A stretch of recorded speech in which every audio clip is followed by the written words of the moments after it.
Good morning. Welcome to our webinar this morning. This morning we're going to be looking at a comparison of Bürkert's pneumatic modulating control valve technology versus our Electromotive actuation technology.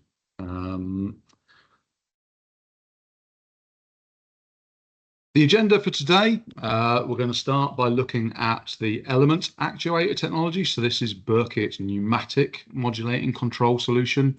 We launched that about 25 years ago, now onto the market, and is one of the most accurate, fastest acting modulating control valves that is currently available.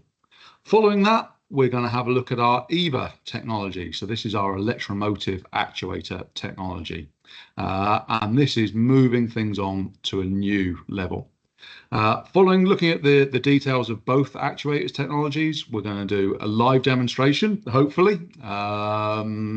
where we're going to give both valves a control signal and see how they react to that control signal.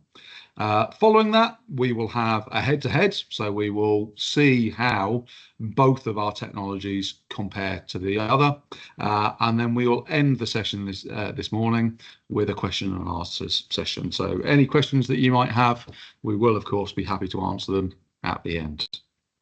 A little bit on myself, first of all. My name's Kieran Bennett. I'm the Business Development Manager for Food and Beverage for Bürkert UK. I've been with Bürkert UK now just over 14 years. I'm a specialist in steam systems, dairy applications, modulating control and rotary valves. I also have other areas of responsibility, such as in the chemical and petrochemical industry, as well as responsibility for the whole hygienic industry, including pharma and biotech, with my colleague Damien Moran, based over in Ireland. When we look at Bürkert's modulating valve portfolio, we build things up in a modular fashion. So we have a range of different body styles, everything from the angle seat to the full hygienic diaphragm valve, the actuator technologies, and then automation that would fit on the top of those if required. But for the purposes of today's webinar, we're going to be looking at the element pneumatic solution and the EVA Electromotive solution. So, starting with element, Bürkert's pneumatic solution. When we launched this, it was designed to be an aesthetically pleasing stainless steel valve solution, beautifully engineered, but with the best performance available. So starting with the beauty and the external side of things, it is IP rated to IP65 or IP67. That is dependent on the type of electrical connections that are specified. We try to make it consistent and high class look, so we see a lot of times, certainly in the hygienic industry, where you have a lot of stainless steel vessels, stainless steel pipework, then a cast steel, or even worse, a cast iron valve is specified that quickly, depending on ambient conditions, can start to corrode and look unattractive.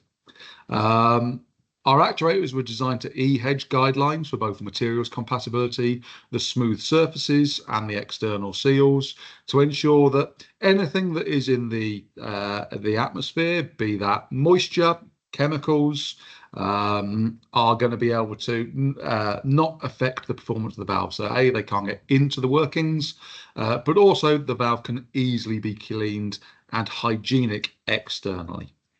And durable against cleaning agents for enabling that cleaning. When something does get on it, it needs to be able to be cleaned off so it's safe for personnel around the valve. And then we go to the insides, and for such a simple looking device, we have a huge amount going on the inside. We have outstanding controllability with, in a very, very compact form factor. Not many people are aware, one of the reasons that we have such good ingress protection and long lifetimes of our products, certainly on the pneumatics, is that we overpressurize. We use some of the pneumatic pilot air to overpressurize the electronics at the top here using the pilot solenoid. Those of you who've already used Bürkert control valves will know that we have a cap on the top, and this is a fully sealed unit. And that's so that we can slightly overpressurize these electronics and ensure that we don't have any moisture ingress in and around those electronics that could cause them to fail. And although I'll go through this in a little bit more detail later, we have our compressed air recycling, which now on the actuator side of things stops again that same moisture or chemicals being able to get into the actuator and corrode it from the inside. Typically, on any pneumatic solution, the main point of failure is spring corrosion, and that spring corrosion occurs because in and around the spring, you have moisture from the atmosphere is allowed to enter the actuator itself. With Bürkert's element technology, remove that entirely. So a little bit of a closer look at the core components of the element actuator. Right on the very top of it, we have our jeweled visual position indicator. This is the clear cap on the top. That alongside the yellow puck over the top of the stem means that from 360 degrees around the actuator, you get a clear position indication of what that valve is doing, should you not have a positioner or a control head on the top of it. Our pilot air ports are mounted right on the top. And again, the importance of that will come clear as we move through this webinar. An optimized piston seal around the piston. So we use a piston design rather than the conventional diaphragm actuators you'll see a lot of our competition using. And we optimize that seal to be as frictionless as possible. Friction within a modulating control valve is what would give you hysteresis, so lack of control or difficulty to control the position accurately. We optimize this. The job of that piston seal is obviously to seal the compressed air into the chamber where it's supposed to be. But alongside that sealing, we need it to be as frictionless as possible as that piston moves up and down in the spring chamber. The precision spring to balance against the air pressure so that we can give that accuracy of control. And again, this is the bit that we are trying to protect with our air recycling technology. The internal pilot air ducts, which mean that we can get the pilot air from our top connections down to the bottom, and enables, again, our air recycling technology that I'll go into in a little bit more detail shortly. The spindle, we have a ball burnish spindle alongside the piston seal. That spindle needs to go through the stem sealing pack, and we need that as well to be as frictionless as possible. It's that lack of friction, but that high sealing ability that gives our valves the excellent controllability. And then it's all encased in its hygienic stainless steel housing, which gives the element actuators their sleek stainless steel look. Excuse me. When we start having a look in a little bit more detail, so we're now looking at when we look to put a positioner or control head onto one of the element actuators. You will see, if you take one eye off, that they have the matching integrated pilot air tubes that come down out of the top of the positioner or control head and mate up with those pilot air connections on the top of the actuator. In between the two, we put a rubber seal. This is, of course, installed from the factory if you have the valve as a complete assembly from us, or if you order it as a kit, that comes with the adapter kit that you can see in the middle of here. This means that we have a direct pneumatic air connection excuse me, to the bottom of the actuator, but most importantly, to maintain the aesthetics and the cleanliness externally of our process valves, we have no external tubing. Everything is done internally. We then have a air supply filter. So because we supply these as a sealed unit, that has to be easy to service, so it's externally serviceable. And we have that filter to ensure pilot valve operation. We don't want dirt, debris going through and blocking the relatively small orifices that we have in our pilot valves. It also stops that dirt and debris getting into the actuator as well and damaging the seals there that could lead to premature failure. And finally, we have a pressure relief valve built in. So because we use a piston design, we can actually cope with some of the highest air pressures available, typically up to 7 or 8 bar. And this is normally the kind of distribution pressure of pneumatics anyway.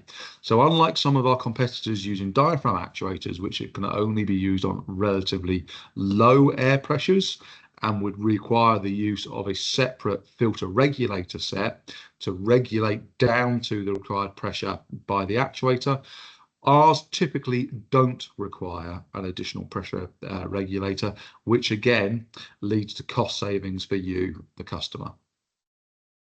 Now, this next slide, although a little bit dated, it goes back to when we first launched the Elements range, is still one of the best ways we actually have for explaining the air recycling technology that we have built into our element valves when they are fitted with either a control head or a positioner.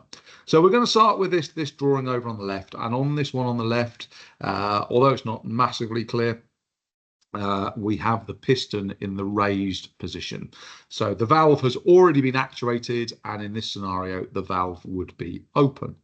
And what we have done now is we have de-energized the solenoid valve, and it has now connected our pressure side of the actuator to the exhaust port. We can see the 3-2 valve now is now connected. Once this happens, we start to vent that air out of the actuator and out of the exhaust port. This is nothing new. The piston starts to move down, and the space around the spring starts to increase. So we need to replenish that space with air. Now, most of our competitors use this and have that connected directly to the exhaust port. And that means that atmospheric air can be sucked in. But with the use of our solenoid valve technology, we recycle the air that has been used to pressurize the valve into the spring changer. And because the pressure of this air is higher than atmospheric pressure, we only get flow of pneumatic pilot air into and around the spring. And then when we want to energize the valve again, we energize the 3-2 solenoid valve, that changes position, and we now allow pilot air from our supply back into the valve, and the piston moves back up, compressing the spring, and we force that pneumatic air out. Because we have now this route blocked, the air can only go in one direction, and that's out of the valve.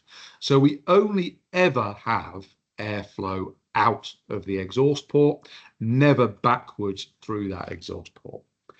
And although we would never recommend it, as I've already mentioned, our valves are rated ingress protection to IP65 or 67, depending on the electrical connectors. We have often felt that those IP ratings were rather on the low side. So we decided to put our valves to the test several years ago. And we immersed them fully in water, which according to the IP ratings, they should only be able to withstand for around 30 minutes or so.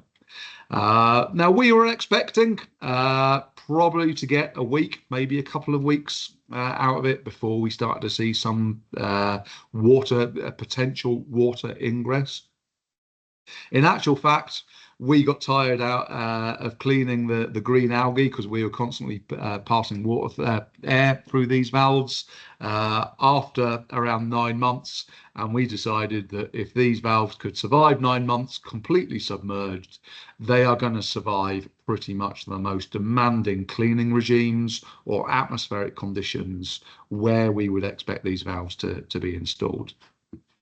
Several years ago, we did actually supply just these valves to a customer who was looking to use them fully submerged. Our understanding, they are now at the base of the water fountains out in Dubai, and have been quite happily been running like that for several years. But moving on, one of The big advantage as well we have with our technology is its compactness and its lightweight. So like for like against one of our competitors' valves, and certainly using some of our compact 50mm actuators, we can actually have a combined valve weight of less than half of a conventional diaphragm actuator with a yoke mounted design. But even our standard solution using the 70mm diameter actuator still offers a significant weight and size advantage, which is makes it easier to install, easier to maintain, and a lot of other benefits as well. And we say, which certainly in the hygienic market, which would you rather prefer? Bürkert only manufactures our valves from stainless steel. The actuators are typically plastic with a stainless steel sleeve around them. But this means that because we focus on these materials, we can compete typically with our competitors who are manufacturing their products from cast steel and then painting it to look aesthetically pleasing. But after a few years, that paint can wear away, corrode, and we say, after a few years worth of use, which valve there would you rather have in your dairy, brewery, distillery, or pharmaceutical plant? Many ways to the same goal. We can do exactly the same job as you're about to see using our element valve technology. But moving on, we're now going to have a look at the basics of our EVA electromotive actuator technology.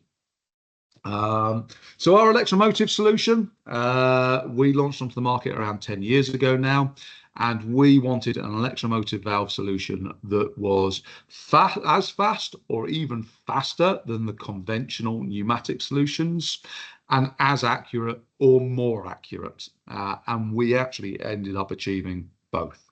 The main thing, though, is that it's flexible. You have absolutely no air feed required. They use purely electricity to modulate and operate the valve directly. They're fast. They are the most dynamic electromotive actuator in its class. So compared to our competition, some of which their travel speed or their time to operate from close to open or vice versa can be measured in minutes, we can measure ours in single-digit seconds. Very, very fast. It's safe. We have an integrated battery or capacitor storage solution, which is programmable. So you can actually program what the fail-safe position is.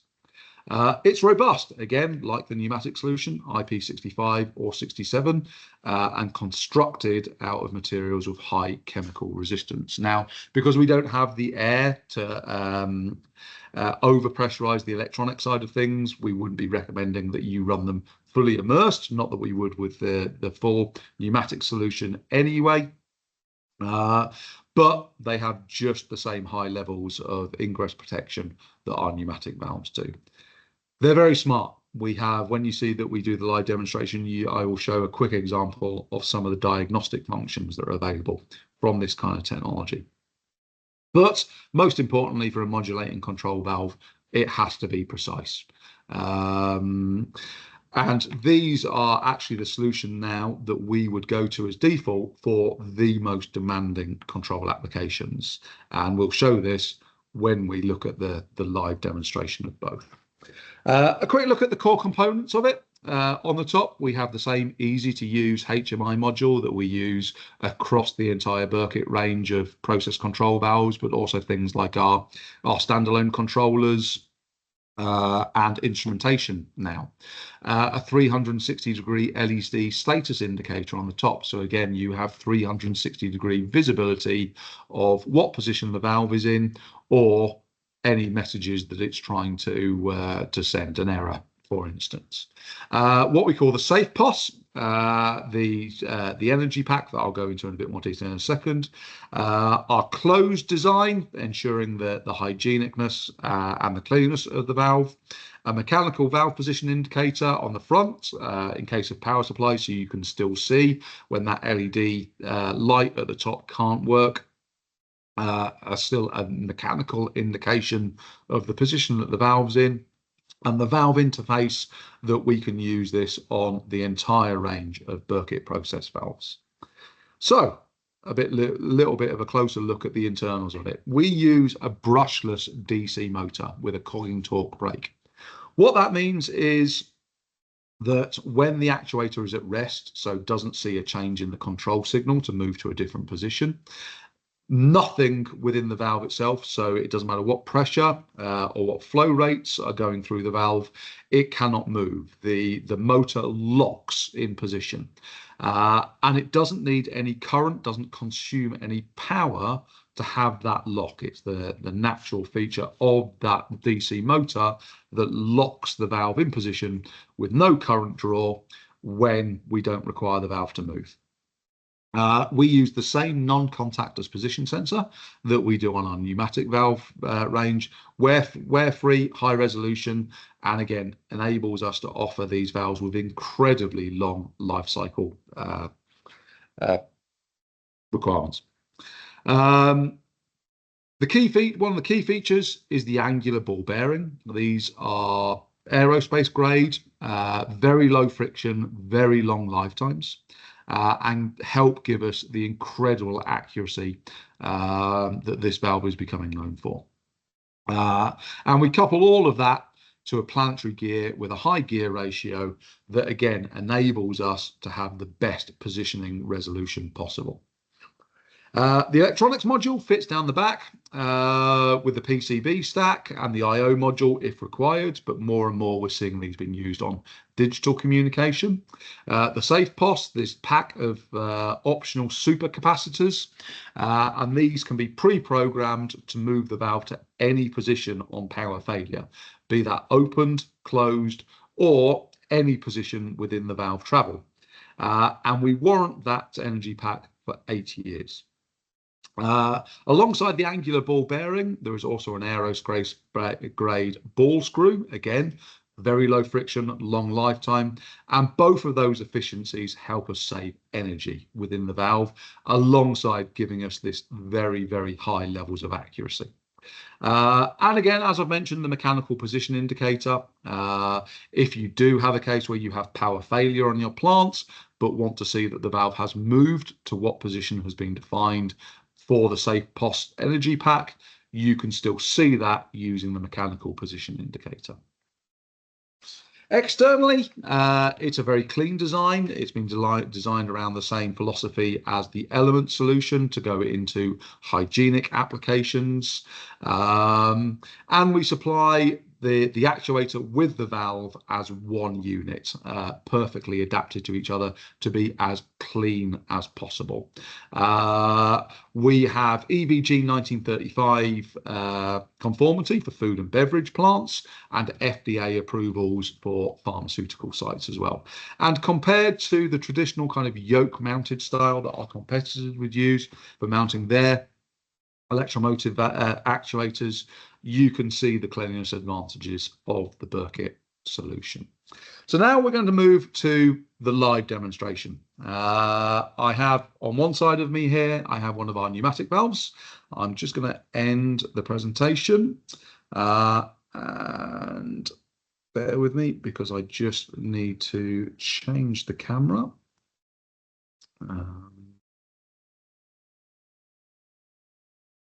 And hopefully now you can see if I can get it without a reflection.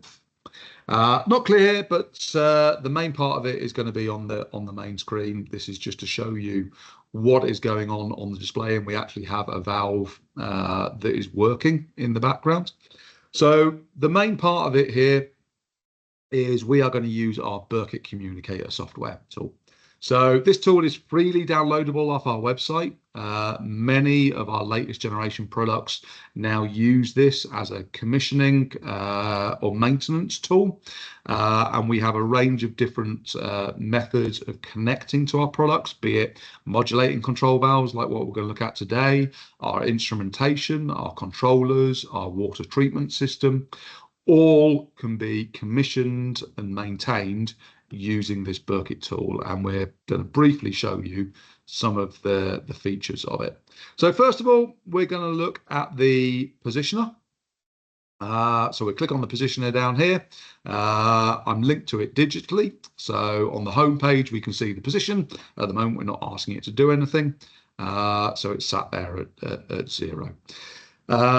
In here, you can have things like the diagnostics, so the status of the valves over its time, histograms, maximum, minimum values, what it's seen, how long it's operated for, traveled path, number of direction changes, etc., etc., etc. But for today's purposes, what we're going to do is go into the maintenance tab, and we can run this in simulation mode. So this is normally something that we would do on site, making sure that the valve is working to within its correct parameters. And we have a mixed wave that we're going to send to it that will be a simulation of both square-edged control signals and sinusoidal waves. I don't know if the microphone's picking up, but I can hear now the valve is starting to move. So I'm going to go back to the home page.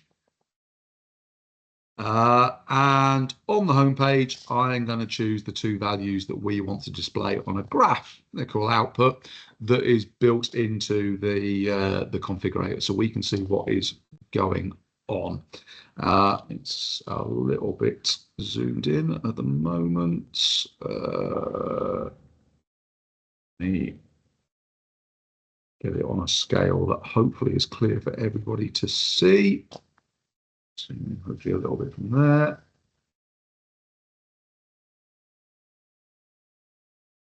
Right, and we will just zoom out a little bit there. There we go. Okay, apologies on that. Actually, we'll pause it there because that's actually given us a full waveform, both square-edged and sinusoidal, that we can actually now look at. So I am going to try to zoom in on the square-edge waves, first of all. With me. Hopefully we can just about see them if I zoom in. There we go. So we are zoomed in quite closely here. We are looking at a scale of fully closed, so 0% open up to 6% open, so very, very zoomed in. The green line is the position, the control signal that we're sending to the valve. The blue line is the valve reporting its position back.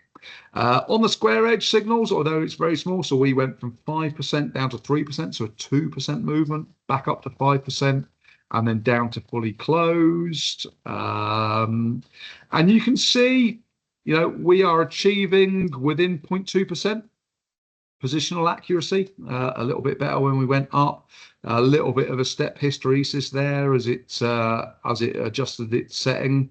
But you can see on all of them, we have a little bit of an offset occurring, a little bit of a delay. And then if we zoom back out again, we can see as we went to fully open, try and get it all on the screen. It's up here somewhere. There we go. But we can actually see the speed of operation here. So we sent a signal for the valve to go to 55% open, which went from fully closed. And we sent that signal to the valve at 40 seconds. And then the valve had achieved that by 42, 43. So about 3 seconds to achieve a 55% opening time. We then sent a brief fully closed signal, so the valve tried to respond, but then almost immediately we sent a signal to try and go into the sinusoidal waveform, and we follow it very, very accurately. There is a little bit of an offset, we would expect that. Just try and zoom in a little bit closer on that. There we go. But you could see as we started to reach the top of that sinusoidal curve, this is where modulating control valves really start to struggle, especially pneumatic ones, where the hysteresis, the small amount of friction that we do have, the infinitesimally small amount that we're trying to change it. I mean, that hysteresis, we start to see it about when the valve is 96, 97% open. We're trying to go to 100% open. So all of this hysteresis is taking place within about 2 to 3 degrees of movement. But again, a constant change. Unlike the square edge signals, this is a constant change. And you could see the valve started to struggle a little bit. But again, keep in mind for this kind of control, this is extreme. And we have one of the market leaders in terms of accuracy and performance. But even then, you can see that slight offset, that slight hysteresis that we have at that point with the pneumatic control valve. So I'm going to stop that valve from whirring away next to me. Switch that off. It goes quiet. And now I am going to move over. Now this valve, the Electromotive one, bear with me a second. Maybe I can get it in shot. There we go. Not the clearest, sorry. Let me try moving it back a bit. Hopefully it'll come a little bit more in focus. It is trying to focus on our wall behind. So now I'm going to go to the EVA valve.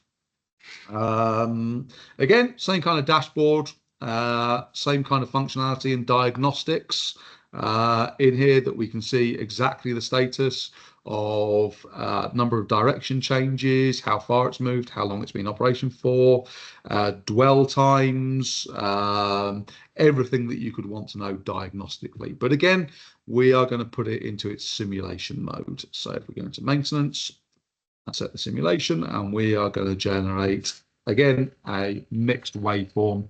And now the Electromotive valve, and hopefully on the picture there next to the main presentation, you can start to see the plug of that modulating control valve moving up and down as it's responding to the control signal. I'm going to clear the data from our pneumatic valve, and I'm going to now choose the data from our EVA valve instead. Let me change that to green, so I've got red and green this time. So very, very similar to what we had with the pneumatic valve. Let me try and get it all on the same screen. There we go. Just as we're talking, it's just done a simulation of going fully closed to fully open. So I'll quickly just pause it there. So we can see that we actually sent that control signal at 28 seconds. And the valve, that was the valve was fully closed when we got the control signal, and 5 seconds later this valve was fully open. So obviously we can't have an instantaneous response, but it's very, very fast. I'll start this running again just so we can get some more of the displays. So it's now running the sinusoidal waveform. I'll let it complete a complete waveform as I'm talking, but hopefully you can already see the way it's following that sinusoidal control signal. You can see we get a little bit of jitter at the top, but significantly better than the pneumatic valve. Once I've got a complete waveform with some square edges as well, I will stop this and we can zoom in and have a little bit of a closer look. On the EVA valve, we tend to let the sinusoidal curves run for a little bit longer on the simulation mode. Just a couple of different ones to really show off this technology. But there we go, we're starting to get some of the square edged curves as well. And once it's generated a couple of those, I will stop it and we can zoom in and have a closer look. There we go, that will do us for now. So let's have a closer look at that sinusoidal curve, first of all. Again, we still see a very small amount of offset, but we would expect that from any modulating control valve. But you can now see at that top point, which is Why is that gone like that? Best laid plans. I'm not quite sure why the line has gone so thick. Apologies.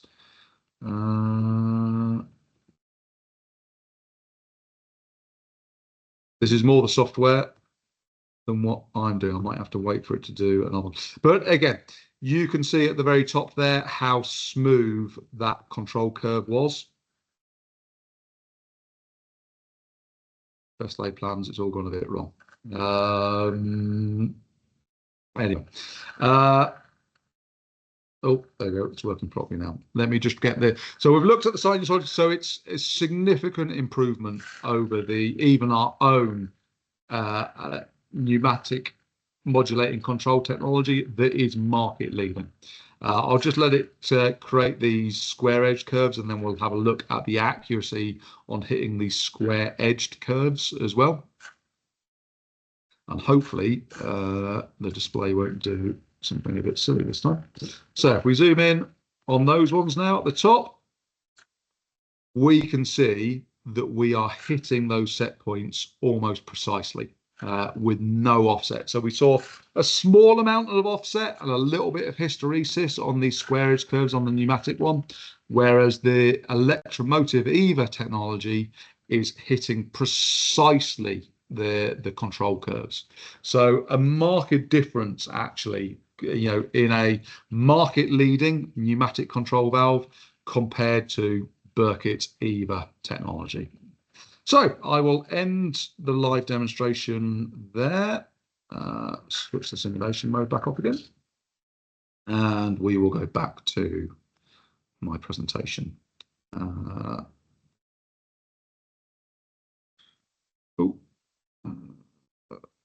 way around. And so just change the cameras over again. So hopefully you're looking at me and not about for the rest of the time. Now, just in case we had a problem with the live demonstration, we did take some screenshots of an earlier test, but basically exactly what we've just seen. And this would be the expected behavior. So our element pneumatic valve solution, dynamic and precise behavior, some small overshoots for those small signal changes, small plateaus. So the plateaus when we reach the top and the bottom of the sinusoidal curves are all to be expected from a pneumatic valve technology. As good as we can make it, we still do see these slight areas where the hysteresis occurs. But we compare that to what we've seen with the EVA valve, where we have almost no overshoot or no overshoot at all, just as dynamic, if not more dynamic, so faster moving than the pneumatic solution, very, very precise, the highest resolution, and you can see on these screen grabs, now zoomed out, almost, very, very, and certainly in any kind of process control application, it would be very, very hard to detect even that change, those small amounts of hysteresis from the pneumatic system, but the Electromotive system removes them completely. Far and away the fastest, most accurate valve, modulating control valve currently available on the market. So our next step, we're going to have a look at the two Bürkert technologies head to head. So element versus the EVA one. So first of all, both actuator technologies are available on the entire range of Bürkert's standard linear process valves. So that's the angle seats, such as this, the globe valves, and our hygienic diaphragm valves. In terms of KVS values, we have everything from 0.1 meters cubed per hour up to 140. That would be for the globe valve range. The diaphragm valve range and the angle seat valve ranges are slightly more limited. Theoretical rangeability is a maximum of 50 to 1. At the smaller end, typically it's either 20 or 30 to 1, but that gives you an indication of, so the KVS is the maximum flow rates we can typically go up to. The rangeability would then be how low we can go from those maximums. In terms of seat diameters, we have everything from a 3 to 100 millimeter. Again, that would be with the globe valve range, where we have the widest range of options. Angle seat valves, typically ½ inch, 15 millimeter up to 65 millimeter. The diaphragm valve range, 8 millimeter up to 100 millimeter. Connection sizes, that's DN10, 3/8 of an inch, up to 100 millimeter or 4 inch. And we have a range of different actuators in both the pneumatic element option or the EVA option. So for the element, we have a small diameter 50 millimeter valve solution, which is here. There are limited positioner and control head options available with those, and typically we can't provide those with a display. The 70, 90 and 130 millimeter diameter actuators would be the standard offering, and we do now have a full large diameter 225 millimeter actuator, which is actually also a full stainless steel construction rather than the plastic of the 50 to 130s with the stainless steel sleeve. The 225 millimeter is a full stainless steel actuator. The Electromotive, we have two different sizes of actuators, the AG2 and the AG3, and then each size has two different forces available.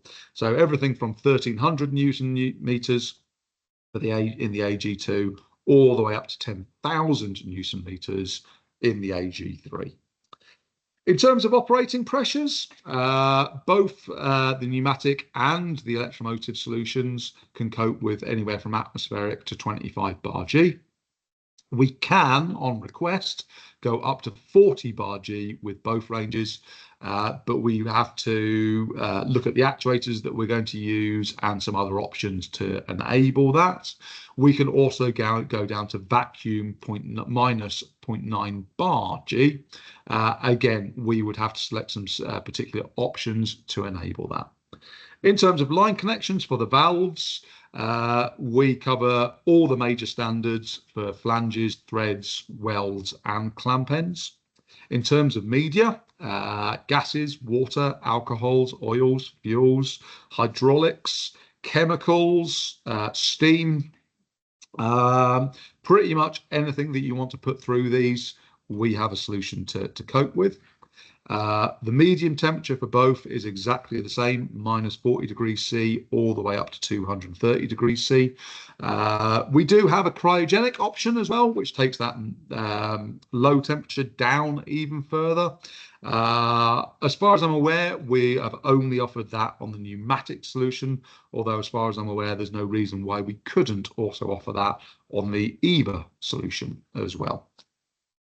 Ambient temperatures. So this is now dependent on what kind of positioner technology that you put on the pneumatic solution. With a remote positioner, we can go from -10 to +80 degrees C.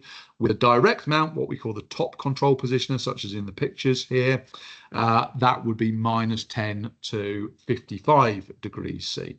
So the EVA actually wins in this regard. It can go as standard down to a lower ambient temperature of -25, and with a coupled positioner technology, which all of them have, up to a maximum of 65 degrees centigrade. Now, voltage supply, I was going to put NA for the pneumatic ones, but of course you can only really use a pneumatic modulating control valve with a positioner. All of Bürkert's positioners are electronic, so we know they need a voltage supply. For both technologies, we would need a 24 volt DC voltage, but we can tolerate a 10% tolerance on either of those. In terms of power consumption, again, the pneumatic solution will consume a bit of power, but it's a maximum of 5 watts, depending on things like whether you have a display or not, the technology options, the solenoids that are in there. The EVA range, the AG2, consumes 72 watts when the valve is removing. Remember that we have this cogging torque brake, so when the valve is not required to move, it consumes very little power, or no power actually, just the standby power, which is mostly for the display and high visibility LED. The AG3 would consume 120 watts when it's operating. Standby power, again, depends on the options, whether or not you have the display, the super capacity, safe POS pack, but between 2 and 5 watts. Pilot air pressure, this is definitely one we've put an NA for the electromotive valve solution. Typically on the element range, anywhere between about 5.5 and a 7 bar G of pilot air supply.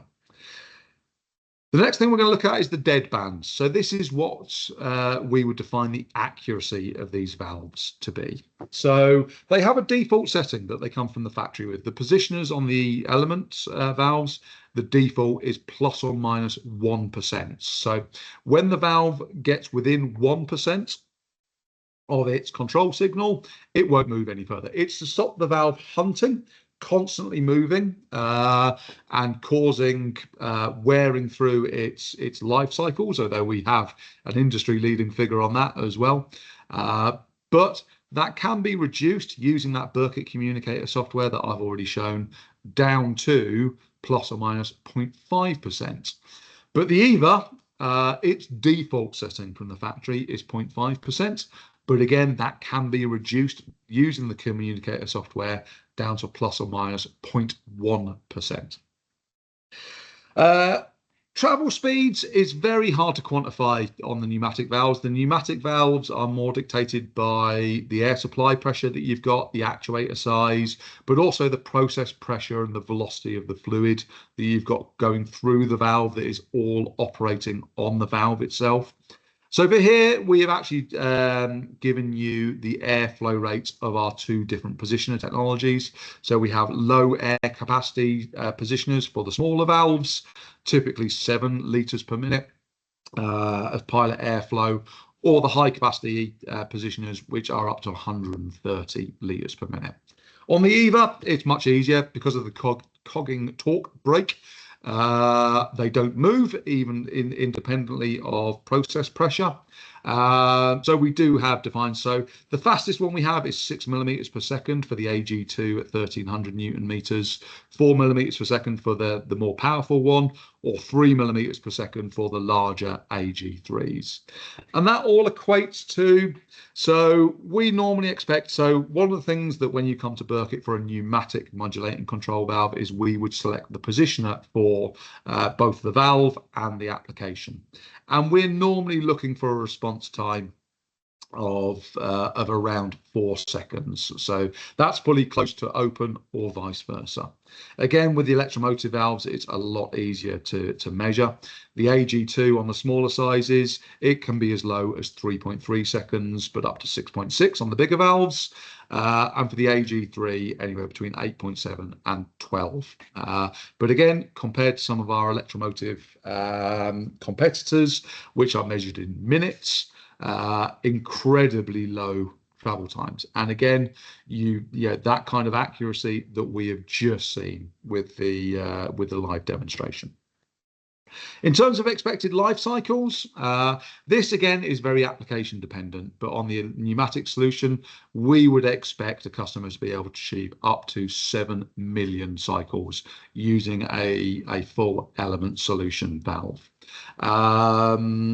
We've actually just had a customer who returned our valves for an inspection, and it was found that when we hooked it up to the communicator software and checked the life cycles, that over the last 20 years it had actually done 170 million cycles, which is extreme. But the customer's comment to us was, for 20 years, they haven't had to even look at the valve, bar some basic maintenance of the valve body, replacing seats, seals and stem packs.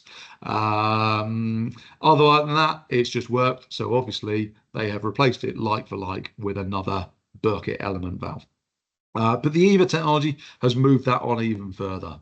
So expected lifetime now, using all the high grade materials that we have, the ball screw and the angular bearing, of up to 10 million cycles. In terms of inputs and outputs on analogs, so both have the ability to have one analog input and one analog output. Those are both configurable, so you can have a milliamp or a voltage input or output. The digital, although this is digital analog, so a transistor input and output for switching points or triggering the valve to do something. And with the process controller options that are available on both, you can have a direct sensor connection. So either 4 to 20 milliamp from a transmitter, frequency from something like a flow meter, or a direct PT100 resistance thermometer connection directly into the heads, and have the valves control your process directly. But more and more common now is the digital communication. Both valves were designed to be operable over Bürkert's systems bus, the BOOS solution, which is based on CANopen. So both have that natively. And this is one area where the pneumatic solution still wins. So both we have the Ethernet field bus communication. So Ethernet IP, Profinet, Modbus TCP available on both. But the pneumatic solution, we can also still do Profibus DP, and with the pneumatics, we can do the sub field bus networks of RZ and IO-Link. All of our technology now has the Bürkert service bus service interface. So that's what I was using for the live demonstration. So we have a tool which enables you to connect all kinds of different Bürkert technology up to a laptop, run the Bürkert communicator tool, and be able to commission, calibrate, and maintain the products directly from there. In terms of approvals, again, this is one area where the pneumatic valve still wins out. So our pneumatics for ATEX, it's a category 2 device, suitable for ATEX zones 1 and 21, whereas the EVA is category 3 and can only do ATEX zones 2 and 22. But both are UL listed. Both have FDA approvals available, and both have EC 1935 conformity for food and beverage applications. There are also a range of oxygen, hydrogen, and water treatment industry approvals available for both valves to whatever is required within those industries. Major options. So on the pneumatic side of things, it's normally defining the function, the fail safety function ahead of time. So whether they're normally closed, normally open, or double acting. With the EVA valve, the option is whether or not you have that safe pos capacitor pack installed or not, and then that allows you to program whether you want the valve to be normally closed, normally open, or go to a predefined position, including just saying where it is on power failure. And both are available with or without display modules. More and more common now, certainly for networked valve solutions, to have them without the display module.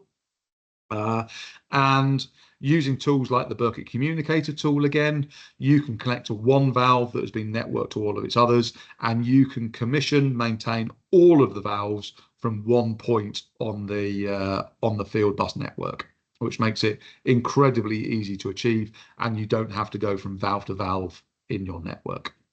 The final thing we're just going to have a look at is an example of the costs of operation of 3 different solutions. So the standard solution here would be one of our competitors' pneumatic solutions. The Bürkert pneumatic solution in Element, and the Bürkert solution in the Electromotive actuator EVA. We have to define some framework conditions. Being a German company, this has all been done in euros, I'm afraid, but it should give you a good comparison. But the frameworks that we have set is electricity costs at 30 cents per kilowatt hour, compressed air costs, so how much it costs to produce the compressed air that you're going to run the valves off, at 10 cents per meter cubed, and a current consumption of creating that compressed air of 0.35 kilowatt hours per meter cubed of compressed air created. We're going to work on a system availability of 100%. time interval of 10 years and 100,000 cycles per year. So when we compare the three different solutions and how much air that they consume, so because at Bürkert with our pneumatic solution, we use our in-house solenoid valve technology, it means that when our element valves aren't required to move, so they have a steady control signal, we consume no pneumatic air.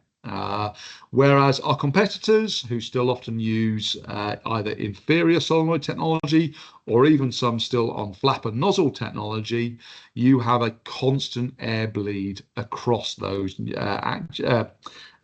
valves, even when they're at rest or on standby. The EVA solution, obviously, we consume no air at all. When obviously the valve is moving, even the element valve has to consume some air.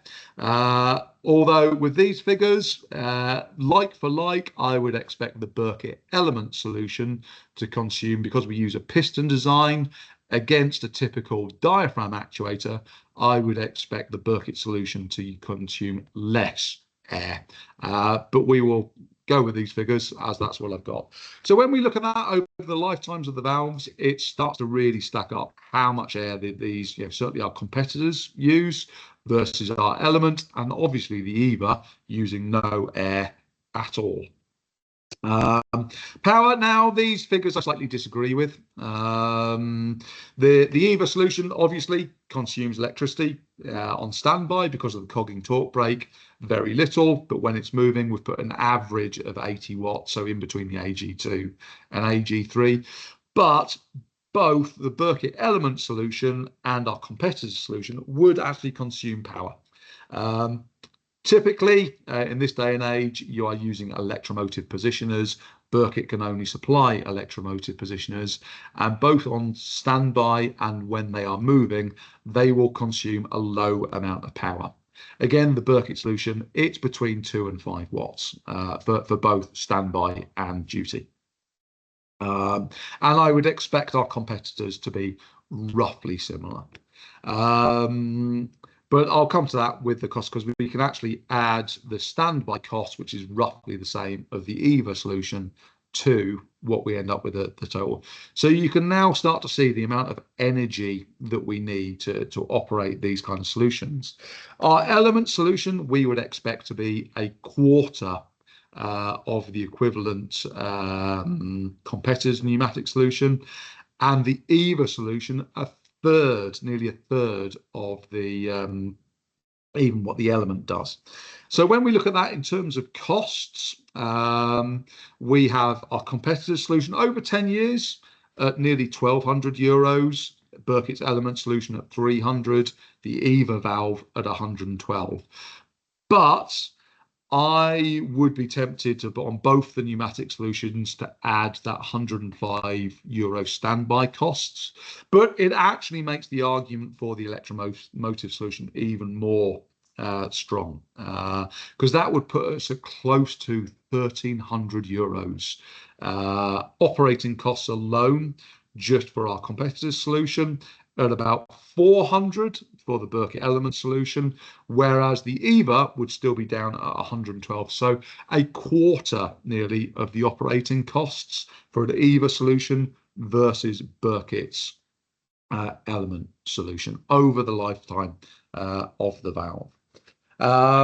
But these aren't the only costs. These are just the costs of actually operating the valves. And on the top of my summary page here now, getting to the end of our webinar this morning, I've put, another thing to take into account are that compressed air systems are expensive to install and maintain. Alongside those operation costs of just the valves, you have air compressors, you have distribution networks, you have filter regulator sets, everything that goes along. The leaks from distribution, for instance, all add up. Compressed air systems are very, very expensive to run. It's become more and more common these days for end users to rent air compressors from the manufacturers, and those manufacturers charge per meter cubed of air that is used. So having technology that doesn't use any air at all or minimal air is a huge cost saving. But in summary, so we would look to be using EVA technology in turnkey projects, so ground up projects where you can completely eliminate the requirement for having compressed air, even when you need dynamic control of the valves, which used to be a case that electromotive valves couldn't do. They were just too slow to operate. We now have a valve that can operate as fast, if not faster, than most pneumatic valves out there on the market. And by doing that, looking at the cost savings, both of the valve itself and the entire compressed air systems, you can start to see significant lifetime savings. The pneumatic valves, the element range, are still where there's already existing air on site, are still a major upgrade for existing plant operations. The EVA technology, though, offers our highest levels of accuracy with speeds similar to pneumatic technology. So there is no downside in either speed or accuracy by going to the EVA solution. But another thing just to keep in mind that we haven't discussed today is another cost saving is ensuring that things like the valves are sized correctly. And use of welded valves rather than things like flanged valves in industrial applications. Bürkert's valves can all be maintained, the valve bodies, from the top. So seats, seals and stems can all be maintained, even with the valve body remaining in line. And those flanges both add cost to the valve, as well as lead to performance decreases of an application. They act as huge heat sinks, especially if they're not insulated properly. And finally, I would say, please, talk to us. Talk to us about finding the best solution for your application, be that Element, be that EVA, be that another product in our range. We always love to talk to people, find out what your frustrations are, what you're looking to achieve, and specifying the right technology for the job. So we're out of time this morning. I appreciate you all listening to my presentation. Should you have any questions, please feel free to ask them in the Q&A session now. But in terms of the recording, thank you very much for attending. I hope you've got something for today, and we really look forward to talking to you in the future about both your modulating control valve applications and any other applications that Bürkert might be able to assist you with. But on that note, I bid you farewell and good day. Goodbye.